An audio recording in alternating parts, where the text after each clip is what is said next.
Hey guys, Angelo Lambropoulos, Director of Lambros Realty, and you're watching the 34th episode of FAQu, Frequently Asked Questions, in which I answer for you as a consumer. Now, today I'm going to cover a common one that seems to be roaming about quite a bit at present. Should I change agents if my home isn't selling? And this is primarily coming about due to a cooling property market here in Sydney. And people not getting the offers I guess they had anticipated, and obviously days on market escalating. So I guess what I'm going to get at here is, before it hits this problem, it all comes down to the interviewing process with your agent. So obviously I'll outline what you'll do now if you're in this predicament. But if you're thinking of selling and you're sitting there thinking, all right, well, it should sell in no time, you just want to make sure that you interview a few agents before you take it any further. So don't just stick with the one. Obviously, naturally, when people are trying to get your business, everybody's going to be nice. Everybody's going to come across as a nice guy or a nice lady. But really, you've really got to get down to the nuts and bolts. Okay, so what you want to do is interview at least 3 agents prior to employing one, right? And what you want to do is, don't let them go on about their sales scripts and whatnot. You want to obviously put them to the test and see how they cope under pressure. So you want to put them on the back foot, because the back foot is what you want. You want somebody that can negotiate and can handle those questions. So essentially what you want to do is, when they come in and you're interviewing your agent, ask them, what marketing strategy will you implement to negotiate the highest price for my property, and why? Okay. So you want to ask that question. Now, obviously not everything's going to go according to plan, so let them answer that and let them come up with evidence, and ask for reviews and client testimonials for past clients in which they've implemented this strategy, because naturally they'll tell you what you want to hear, but the clients will tell you what you need to hear. Now, if there's no testimonials or supporting evidence to back that up, stay clear. Then after obviously that question comes about, you then want to ask, all right, well, what's the plan B if this fails, and why?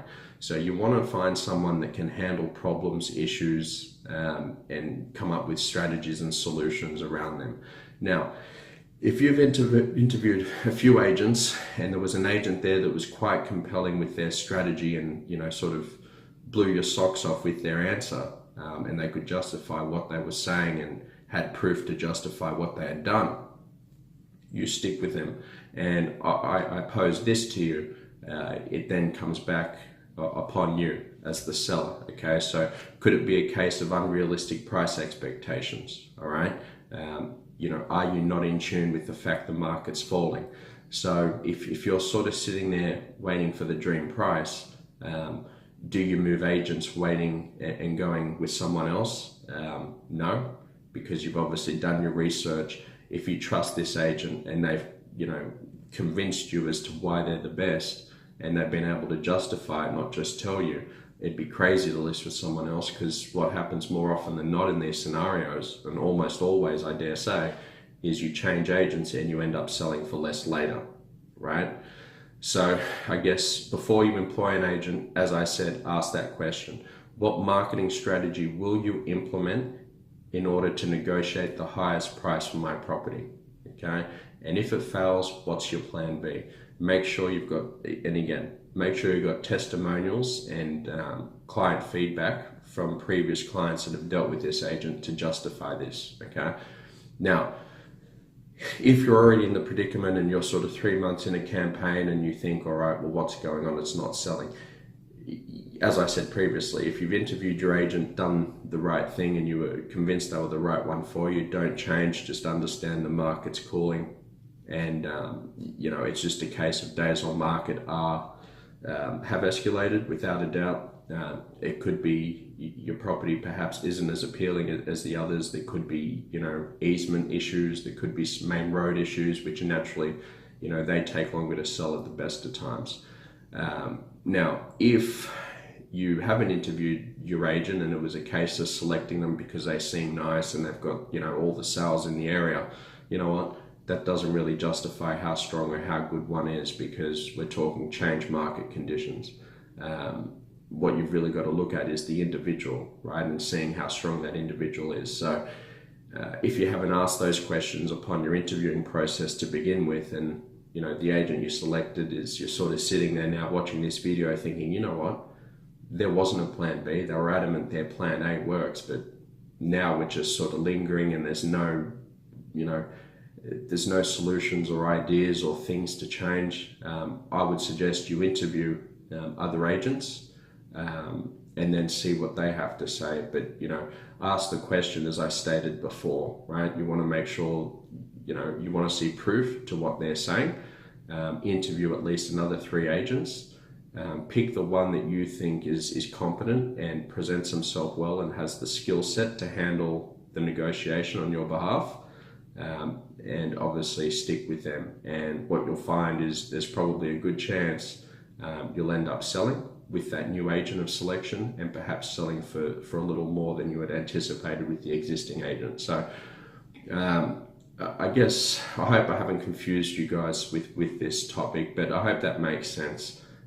You know, don't punish your agent if they're doing the hard work and it's a case of just the market dropping, and you know, perhaps your pricing expectations are a little unrealistic. You know, obviously listen to what they have to say, you know, sit together with them and, you know, talk. But yeah, as far as it's concerned, they're really the 2 scenarios. So yes, you do change agent if they don't have a convincing marketing strategy. But no, you don't if you've interviewed a series of agents and they were the ones that obviously had the best skill set there. So obviously you sort of stick by. Naturally, days on market will be a little longer than previous. I encourage you, just be patient and you will get the price you desire. Maybe not the price you desire, but what you'll get is you know, a price that will allow you to move to where you need to go to, because where you're looking to buy will naturally be cooling off as well if it's a cooling market. So I hope that answers the question for you there. Angelo Lambropoulos, Director of Lambros Realty. Any further questions on this topic, you can call me on 0294810999, email me at info@lambrosrealty.com.au, or you can simply visit me at our Apple Tree Shops Cherrybrook office, in which I'll be happy to speak to you further about this topic. If there's any questions you'd like answered out there, just shoot me an email, give me a call, and I'm happy to help. Thanks for watching this week's episode, and I look forward to seeing you again next week.